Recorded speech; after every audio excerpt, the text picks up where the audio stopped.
محترم سامعین و ناظرین، ایک اور نئی ویڈیو کے ساتھ ہم آپ کی خدمت میں حاضر ہیں، اور آج کی ویڈیو میں ہم بات کریں گے صلاۃ التسبیح کے بارے میں، یعنی صلاۃ التسبیح پڑھنے کا طریقہ کیا ہے اور اس کا ثواب کتنا ملتا ہے۔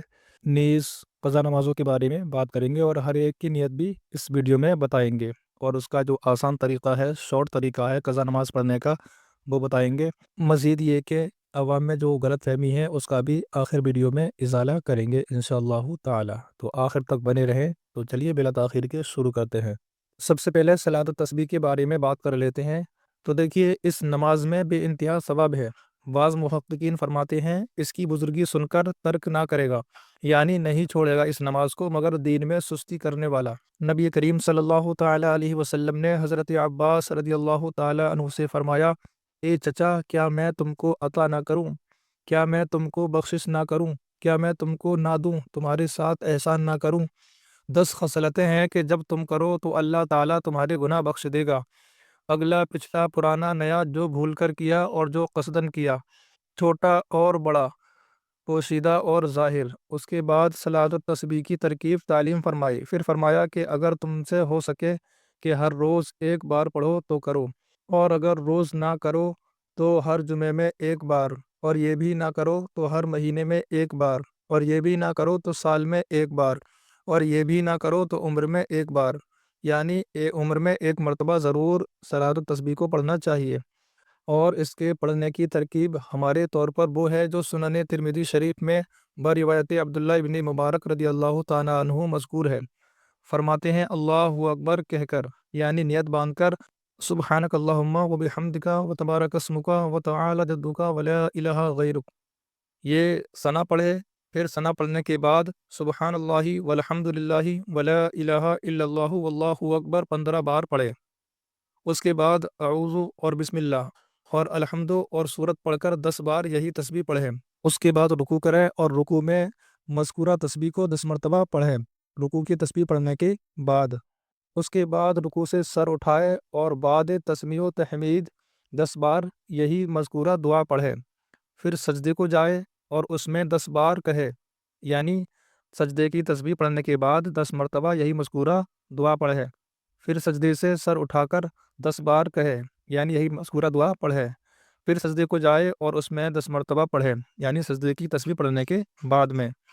یوں ہی 4 رکعت پڑھے، ہر رکعت میں 75 مرتبہ تسبیح اور چاروں میں 300 ہوئیں، اور رکوع و سجود میں سبحان ربی العظیم، سبحان ربی الاعلیٰ کہنے کے بعد تسبیحات پڑھے۔ اور اس نماز میں کون سی صورت پڑھنی چاہیے؟ ویسے تو جو مرضی ہو وہ پڑھ سکتے ہیں، لیکن حدیث پاک سے کون سی ثابت ہے؟ تو دیکھیے، حضرت عبداللہ ابن عباس رضی اللہ تعالی عنہما سے پوچھا گیا کہ آپ کو معلوم ہے اس نماز میں کون سی صورت پڑھی جائے؟ فرمایا سورہ تکاثر، یعنی الہاکم التکاثر، یہ 30ویں پارے کی صورت نمبر 102 ہے۔ اور والعصر، یعنی والعصر ان الانسان لفی خسر، اور قل یا ایھا الکافرون، اور قل ھو اللہ شریف۔ اور بعض نے کہا سورہ حدید اور سورہ حشر اور سورہ صف اور سورہ تغابن، اور سورہ حدید 27ویں پارے کے آخر میں ہے، اور سورہ حشر، سورہ صف، سورہ تغابن یہ 28ویں پارے میں مل جائیں گی۔ لہٰذا اگر اس میں غلطی ہو جائے، یعنی صلاۃ التسبیح میں غلطی ہو جائے تو کیا کرنا چاہیے؟ تو دیکھیے، اگر سجدہ سہو واجب ہو اور سجدے کرے تو ان دونوں میں تسبیحات نہ پڑھی جائیں، اور اگر کسی جگہ بھول کر 10 بار سے کم پڑھی ہیں تو دوسری جگہ پڑھ لے کہ وہ مقدار پوری ہو جائے، اور بہتر یہ ہے کہ اس کے بعد جو دوسرا موقع تسبیح کا آئے وہیں پڑھ لے۔ مثلاً قوما کی سجدے میں کہے، یعنی حالت قیام میں اگر تسبیحات بھول گیا تو اس کی تسبیح، یا رکوع میں بھول گیا تو ان دونوں کی تسبیح سجدے میں کہہ لے، اس لیے کہ قوما کی مقدار تھوڑی ہوتی ہے، اور پہلے سجدے میں بھولا تو دوسرے میں کہہ لے، جلسے میں نہیں۔ یعنی ایک سجدہ کرنے کے بعد جب نمازی بیٹھتا ہے تو اس کو جلسہ بولتے ہیں، تو اس میں نہ کہے بلکہ دوسرے سجدے میں کہہ لے۔ تسبیح انگلیوں پر نہ گنے، بلکہ ہو سکے تو دل میں شمار کرے، ورنہ انگلیاں دبا کر۔ ہر وقت غیر مکروہ میں یہ نماز پڑھ سکتا ہے، اور بہتر یہ ہے کہ ظہر سے پہلے پڑھ لے۔ اور اس نماز کی نیت یوں کرے، نیت کی میں نے 4 رکعت نماز نفل اللہ تعالیٰ کے لیے منہ میرا طرف کعبہ شریف کے، اللہ اکبر۔ اور اس طرح بھی کر سکتے ہیں، نیت کی میں نے 4 رکعت نماز صلاۃ التسبیح اللہ تعالیٰ کے لیے منہ میرا طرف کعبہ شریف کے، اللہ اکبر۔ اب بات کر لیتے ہیں قضائے عمری کے ادا کرنے کے بارے میں۔ سب سے پہلے یہ سمجھ لیں کہ نماز ارکان اسلام میں سے ایک بہت ہی اہم رکن ہے، اور یہ بہت ہی اہم عبادت ہے۔ قرآن کریم میں متعدد مقامات پر نماز پڑھنے کا حکم دیا گیا ہے، اور احادیث مبارکہ میں بھی اس کی ادا کرنے کی سخت تاکید آئی ہے۔ اگر کسی عذر شرعی یا اپنی کوتاہی کی وجہ سے نماز قضا کر دیں تو ان کو جلد از جلد ادا کرنا چاہیے، اس لیے کہ زندگی کا کوئی بھروسہ نہیں ہے۔ قیامت کے دن سب سے پہلے نماز ہی کے بارے میں پوچھا جائے گا، پہلے اسی سے متعلق حساب و کتاب ہوگا۔ قضا ہر روز کی صرف 20 رکعتوں کی ہے، 2 رکعت فرض فجر، 4 رکعت ظہر، 4 فرض عصر، 3 رکعت مغرب، 4 رکعت فرض عشاء اور 3 رکعت وتر، یہ واجب ہیں۔ ان کی نیت اسی طرح کریں کہ نیت کی میں نے پہلی فجر کی جو مجھ سے قضا ہوئی، اس طرح ظہر میں پہلی ظہر جو میرے ذمہ باقی ہے، اسی طرح ہر نماز میں نیت کریں۔ قضا نمازوں کی کثرت کے پیش نظر شریعت مطہرہ میں ایسے شخص کے لیے یہ بھی جائز ہے کہ رکوع اور سجدے میں 3 بار تسبیح پڑھنے کے بجائے صرف ایک مرتبہ رکوع اور سجدے کی تسبیح پڑھے۔ اور دوسری تخفیف زیادہ قضا بالوں کے لیے یہ بھی ہے کہ فرضوں کی تیسری اور چوتھی رکعت میں سورہ فاتحہ پڑھنے کے بجائے 3 بار سبحان اللہ پڑھ کر رکوع کرے۔ تیسری آسانی یہ ہے کہ آخری اتحیات کے بعد دونوں درود و ابراہیم اور دعا کی جگہ اللہم صلی علی محمد و آلہ پڑھ کر سلام پھیر دے۔ چوتھی صورت آسانی کی یہ ہے کہ وتر کی تیسری رکعت میں دعائے قنوت کی جگہ ایک مرتبہ اللہ اکبر کہہ کر 3 بار رب اغفر لی کہے۔ اوقات مکروہہ میں نماز و سجدہ تلاوت ادا نہیں کیے جا سکتے۔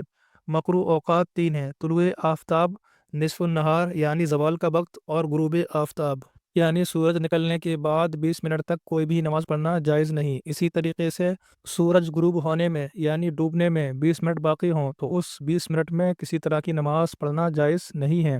البتہ اسی دن کی عصر کی نماز پڑھ سکتے ہیں، لیکن تاخیر کرنا جائز نہیں، گناہ ہے۔ اور جب زوال کا وقت شروع ہو جائے تو شروع ہونے کے بعد سے لے کر ظہر کے وقت شروع ہونے تک کوئی بھی نماز پڑھنا جائز نہیں ہے۔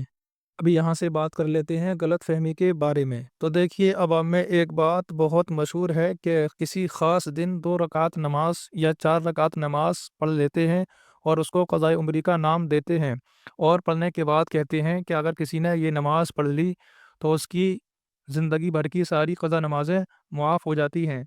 تو دیکھیے، یہ جہالت ہے، عوام کی غلط فہمی ہے۔ شریعت کا اس سے کوئی تعلق نہیں ہے، بلکہ ہر قضا نماز کی ایک علیحدہ نماز پڑھنا ضروری ہے، فرض ہے۔ لہٰذا ایسی غلط فہمیوں پر دھیان نہیں دینا چاہیے، بلکہ شریعت میں کس بات کی تعلیم دی گئی ہے اس پر عمل کرنا چاہیے۔ لہٰذا جن کی قضا نمازیں 6 سے زیادہ ہیں اور یاد نہیں ہیں کہ کون کون سی ہیں، تو ان کو جلد از جلد ساری نمازیں پڑھ لینی چاہیے، اور ان کے لیے کوئی خاص وقت مقرر نہیں۔ لہٰذا اوقات مکروہہ چھوڑ کر کسی بھی وقت میں قضا نمازیں پڑھ سکتے ہیں، اور اس میں ترتیب بھی ضروری نہیں، جو نماز چاہیں جب چاہیں جس وقت میں چاہیں پڑھ سکتے ہیں۔ لہٰذا فجر کی نماز ظہر میں پڑھ سکتے ہیں، ظہر کی عصر میں، یا عصر کی مغرب میں، یا مغرب کی عشاء میں، یا اس کا برعکس جس طرح چاہیں پڑھ سکتے ہیں۔ چاہے پہلے فجر کی ساری نمازیں ادا کر لیں، اس کے بعد ظہر کی پڑھ لیں، اس کے بعد عصر کی پڑھ لیں، مغرب کی پڑھ لیں، عشاء کی پڑھ لیں، یا پھر پہلے فجر کی پڑھیں، پھر ظہر کی پڑھیں، عصر کی پڑھیں، مغرب کی پڑھیں، عشاء کی پڑھیں، اس طرح بھی پڑھ سکتے ہیں۔ جیسا مرضی ہو ویسا پڑھ سکتے ہیں، اور اس میں نیت یہی کریں گے۔ مثال کے طور پر اگر فجر کی نماز قضا ہے اور فجر کی پڑھنی ہے تو نیت کریں گے، نیت کی میں نے 2 رکعت نماز فرض فجر کی جو سب سے پہلے قضا ہوئی، اللہ تعالیٰ کے لیے منہ میرا طرف کعبہ شریف کے، اللہ اکبر۔ ہر بار اسی طرح نیت کرنی ہے، اور اگر ظہر کی پڑھنی ہے تو 2 رکعت کی جگہ 4 رکعت ہو جائے گا۔ اسی طریقے سے عصر میں بھی 4 رکعت کا نام لیں گے، مغرب میں 3 رکعت ہو جائے گا، اور عشاء میں بھی 4 رکعت ہو جائے گا۔ وتر پڑھنی ہے تو 3 رکعت ہو جائے گا، لیکن الفاظ ویسے ہی بولنے ہیں جیسے کہ میں نے ابھی بتایا۔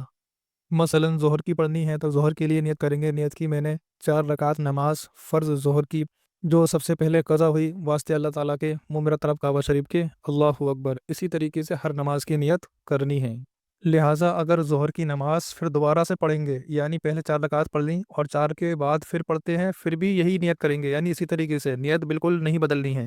امید ہے کہ بات سمجھ میں آ گئی ہوگی، لیکن اگر پھر بھی سمجھ میں نہیں آئی ہے تو میں اسکرین شاٹ لگا دوں گا ساری نمازوں کی نیت کس طرح کا ہوتی ہے اور طریقہ کیا ہے، اور صلاۃ التسبیح کا بھی طریقہ اسکرین شاٹ لگا دوں گا انشاءاللہ تعالی۔ لہٰذا اسی طرح کے مسائل کے لیے چینل کو سبسکرائب کر لیں، ویڈیو کو زیادہ سے زیادہ شیئر کر دیں۔ آج کی ویڈیو میں صرف اتنا ہی، پھر ملتے ہیں اگلی ویڈیو میں۔ اللہ حافظ۔